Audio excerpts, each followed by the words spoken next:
हमारा ये ब्रह्मांड बहुत से रहस्यों को छुपाए हुए है।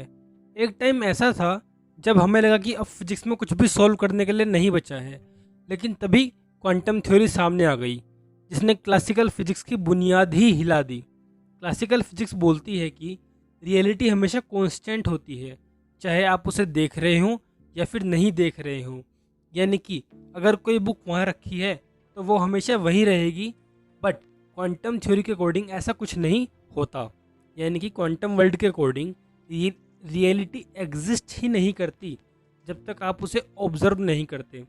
फॉर एग्जांपल, एक पार्टिकल हमेशा अपनी पॉसिबल सभी स्टेट में होता है, जिसे हम सुपरपोजिशन स्टेट भी बोलते हैं। और जैसे ही हम उसे ऑब्जर्व करते हैं, वो अपने उन सभी पॉसिबल स्टेट्स में से किसी एक का चुनाव करता है और सामने आ जाता है, जिसे हम रियलिटी मानते हैं। तो आज की वीडियो भी ऐसे ही टॉपिक पे होने वाली है, यानी कि क्वांटम एंटेंगलमेंट क्या होता है, जिसके बारे में जान के इन तीन साइंटिस्टों ने आइंस्टाइन को रॉन्ग प्रूव कर दिया, उनकी थ्योरी ऑफ रिलेटिविटी को रॉन्ग प्रूव कर दिया। कैसे हुआ ये जानेंगे आज की इस वीडियो में। तो चलिए शुरू करते हैं आज का एपिसोड। नमस्कार दोस्तों, स्वागत है आपका नई वीडियो में। अब इन तीन साइंटिस्टों को अवार्ड मिल गए हैं।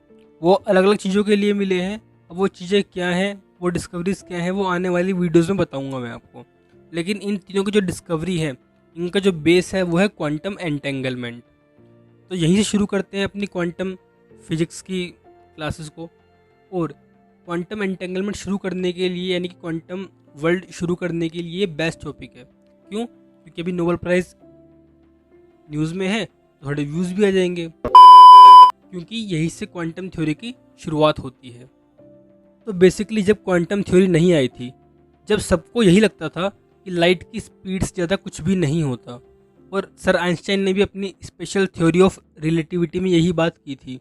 लेकिन यहाँ आइंस्टाइन भी गलत थे।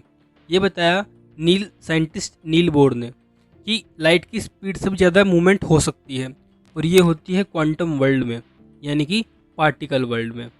तो आइंस्टाइन वर्सेस नील बोर, इनके इस कॉन्सेप्ट की जंग काफ़ी टाइम तक चलती आ रही थी। लेकिन इस बार इन तीन साइंटिस्टों ने नील बोर को कॉन्सेप्ट को राइट प्रूव करके आइंस्टाइन को रॉन्ग प्रूव कर दिया। अब बात करते हैं कि क्वांटम एंटेंगलमेंट क्या होता है। जैसे फोटॉन्स, जिस पर इन तीन साइंटिस्टों ने रिसर्च भी की। अब जैसे फोटोन पर चार्ज जीरो होता है और इसका स्पिन भी जीरो होता है। अभी स्पिन क्या होता है वो किसी और वीडियो में डिस्कस करेंगे हम। तो फोटोन को जब तोड़ा गया, तो उसको तोड़ा गया इलेक्ट्रॉन एंड पॉजिट्रॉन में। अब आपको पता होगा कि एटम के अंदर तीन पार्टिकल होते हैं, प्रोटॉन, न्यूट्रॉन, इलेक्ट्रॉन, बेसिकली ये होते हैं। ठीक है, तो अभी पॉजिट्रॉन नहीं पढ़ा होगा आपने शायद। पॉजिट्रॉन क्या होता है? पॉजिट्रॉन होता है इलेक्ट्रॉन का एंटी मैटर। यानी कि देखो समझाता हूँ कैसे। अगर फोटोन पर चार्ज जीरो है और यहाँ से हमने इलेक्ट्रॉन निकाला, तो फोटोन पर चार्ज जीरो है, इलेक्ट्रॉन हो गए नेगेटिव ई माइनस। यानी कि अगर ई माइनस होता, सिर्फ उसमें ई माइनस होता, तो फोटोन पर चार्ज जीरो नहीं होता ना, वो भी माइनस में होता, नेगेटिव चार्ज में होता। लेकिन फोटोन पर चार्ज जीरो है, इसका मतलब क्या है कि इलेक्ट्रॉन के साथ एक पॉजिटिव मैटर भी होगा, पार्टिकल भी होगा, जिससे दोनों मिलकर जीरो चार्ज बन गया। तो इसका जो इलेक्ट्रॉन का एंटी मैटर है, यानी कि पॉजिट्रॉन, ये होता है ई प्लस। तो इन दोनों को मिला के बना जीरो चार्ज। ठीक है, एंटी मैटर के बारे में हम किसी वीडियो में स्पेशल डिस्कस करेंगे। ठीक है, ओके। अभी आप ये समझ लो कि एंटी मैटर होता है मैटर का बिल्कुल उल्टा। जैसे इलेक्ट्रॉन का ई माइनस, तो पॉजिट्रॉन का ई प्लस। और मैंने यहाँ पे ये भी बोला कि फोटोन का स्पिन जीरो होता है।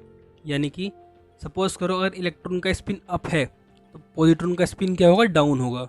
और अगर इलेक्ट्रॉन का स्पिन डाउन है, तो पॉजिट्रॉन का स्पिन क्या होगा? अप होगा, ताकि जब ये दोनों मिले तो स्पिन भी जीरो आ जाए, अप डाउन कैंसिल आउट हो जाए। तो जैसे कि मैंने पहले बताया कि क्वांटम थ्योरी के अकॉर्डिंग कोई भी पार्टिकल अपने सभी स्टेट में होता है, अप स्टेट में भी और डाउन स्टेट में भी। अगर हम पर्टिकुलरली बात करें इलेक्ट्रॉन या पॉजिट्रॉन की, तो उसमें दो स्टेट हो सकती हैं, अप और डाउन। तो वो अपने दोनों स्टेट में होता है।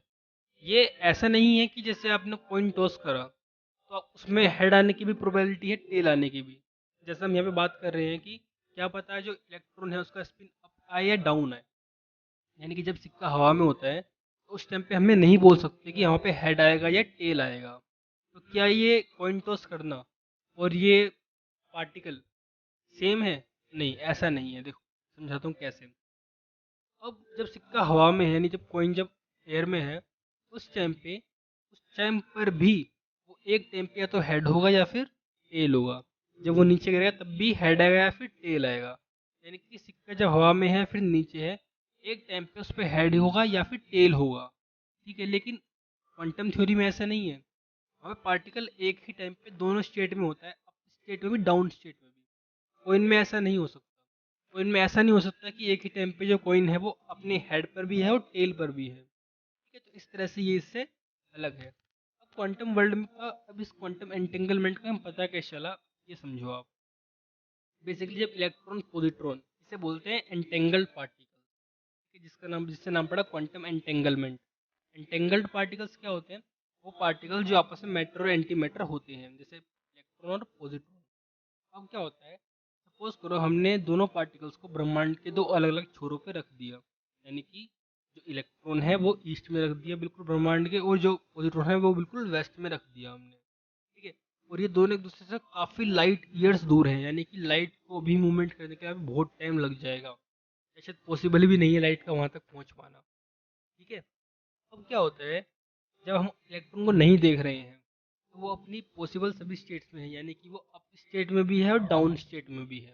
ठीक है, जैसे ही हमने उसे ऑब्जर्व करा और सपोज करो इलेक्ट्रॉन की जो स्टेट वो अप आई, तो उसी टाइम पे जैसे ही हम पॉजिट्रॉन को ऑब्जर्व करेंगे, यानी कि जो पार्टिकल ब्रह्मांड के दूसरे छोर पर है उसे ऑब्जर्व करेंगे, उसकी स्टेट डाउन हो जाएगी, बिकॉज यहाँ पे इलेक्ट्रॉन की स्टेट अप आई है।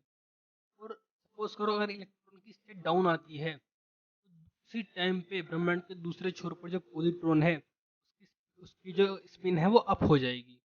जैसे कि इनके बीच में कोई इन्फॉर्मेशन पास ऑन हो रही हो कि अगर यहाँ पे अप आएगा तो वहाँ पे डाउन हो जाएगा अपने आप।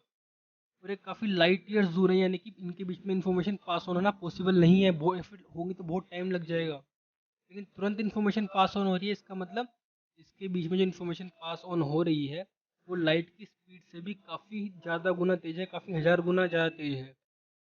ठीक है, और यहीं पे special theory of relativity Einstein की वो हार जाती है। उनके अकॉर्डिंग लाइट की स्पीड से तेज कुछ भी नहीं हो सकता। इन क्वांटम वर्ल्ड में प्रूव हो चुका है। तो ये थी क्वांटम एंटेंगलमेंट की थ्योरी, जिसको मैंने बता दिया और इसको प्रूव भी करा दिया कि किस तरह से लाइट की स्पीड से तेज ट्रैवलिंग पॉसिबल है। अभी क्वांटम वर्ल्ड में और भी बहुत सारे रहस्य बाकी हैं, जिसके बारे में वीडियोस आने वाले टाइम में आती रहेंगी। तो गाइस आपको ये वीडियो कैसी लगी बताना कमेंट बॉक्स में, वीडियो को लाइक करना, 4 लोगों में शेयर करना और चैनल को सब्सक्राइब भी कर लेना। बाकी मिलते हैं नेक्स्ट वीडियो में। अगर आपके पास कोई और टॉपिक है ऐसा तो आप कमेंट बॉक्स में बता दिया करो। ठीक है, बाकी मिलते हैं नेक्स्ट वीडियो में, तब तक के लिए जय हिंद।